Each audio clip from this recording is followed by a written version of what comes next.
Now, Larry Krasner is a Philadelphia district attorney who ran on nothing more than radically changing the system. Now, upon those promises, of course, he got swept into office overwhelmingly. So now it's been about 3 months since he got into office, and well, how's he doing? Well, it turns out, amazingly. Now, according to The Intercept, it's written by Sean King. He writes that Krasner, in his first week on the job, decided to fire 31 prosecutors from the DA's office because they weren't committed to the changes he intended to make. Now, what change did he intend to make? He said, basically, here's what we're going to do. These policies that I'm going to put into place are an effort to end mass incarceration and bring balance back into sentencing. That's his mission statement. So these 31 prosecutors, if they didn't want to reduce and end mass incarceration, they got to go. Like, you're fired, you're fired, you're fired, you're fired, you're fired. If you're not going to try to reduce mass incarceration, you're gone. I have no use for you. That's strong, that's bold, that's progressive. Krasner, when he got into office, he said, look, I have a clear mandate for the voters to do transformational change. Firing these guys, these people who are not interested in change, well, this is necessary to achieve the agenda of change. This is what I was voted into office for. This is what the people who put me here want me to do. Now, he's done even more. Next, Krasner obeyed a court order to release a list of 29 officers from the Philadelphia Police Department that were on a so-called do not call list. Now, that means that these police officers were so incredibly corrupt that they would be considered unreliable as witnesses. Look, why on earth would any department keep those kinds of people?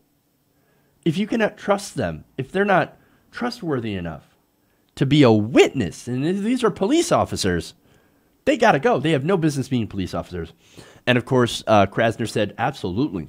Let's get rid of these assholes. They're not going to help at all. In fact, these police officers in the list either had been charged with crimes or found responsible for misconduct in internal police probes conducted by the department's Board of Inquiry.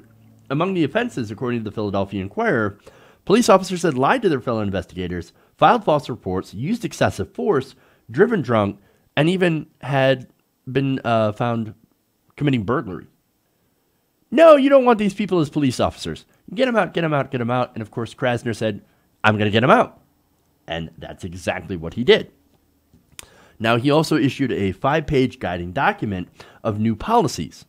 Now, some of these policies, of course, all of them are huge. He got rid of cash bail, for one. He's like, what do I want to do to help people? I'm going to get rid of cash bail. Because that is an old, archaic system, which, of course, harms poor people. And look, a lot of poor people happen to also be minorities. So, yes, it hurts the poor, it hurts minorities, while rich people, well, they can get out on bail. So this is an unjust system that is archaic, that is old, and Larry Krasner says, I'm not going to have any of that. Let's get rid of it because it is absolutely unfair. And that's awesome. Not only that, but Krasner instructs prosecutors to stop prosecuting marijuana possession, regardless of the weight. He says, I don't care how much pot you're carrying. We're not going to punish you for that. Okay, stop prosecuting these possession charges. Not only that, but he also instructed prosecutors to stop charging those people who have paraphernalia, right? So stop going after people for drug paraphernalia as well. So you get a bong, you're fine. The prosecutors in Philadelphia are not coming after you.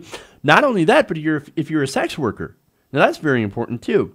Krasner instructed his prosecutors to stop charging sex workers that have fewer than 3 convictions with any crime and drop all current cases against sex workers who fit that description.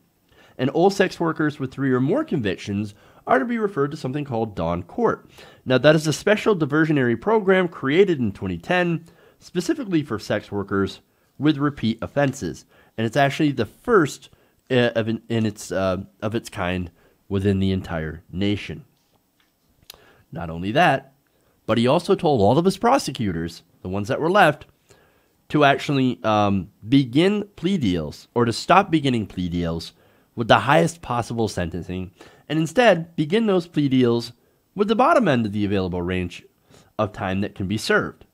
And when less than 24 months is available as a sentence for a crime, he wants his prosecutors to say house arrest or put them into diversion programs that could be used instead of incarceration.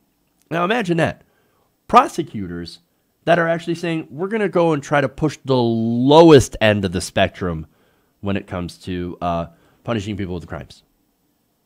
That's amazing. That's something that we have never heard. Prosecutors, of course, traditionally push the most amount of time. Krasner is not having that. He says, no. Lower end. Let's try to keep people out of the prison system. It's amazing. It's amazing what happens when you actually elect a progressive who wants to change the system. Because look, we have the biggest prison population in the world. We have the most people incarcerated, and overwhelmingly, our prisoners are black. And overwhelmingly in for non-violent drug-related crimes, thanks to the drug war. That system has to change. And people like Larry Krasner, bold progressives who actually see the problems in the system and say, we can make a change, are exactly the kind of people that are going to be change makers in this system.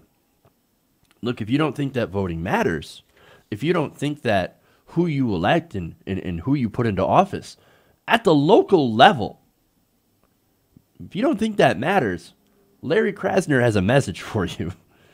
It absolutely matters, because look at how he has upended the system, and he has made no shortage of enemies doing so. But this is what real change looks like. This is what happens when you elect a real progressive. Remember that next time you have a local DA race, or you have any sort of local race. Remember what happens when you actually put a progressive in charge. Hey everybody, thanks for watching this video. If you want to see more like this, please hit the subscribe button below. And if you want to support truly independent progressive media, please consider becoming a patron at patreon.com/TYTNation.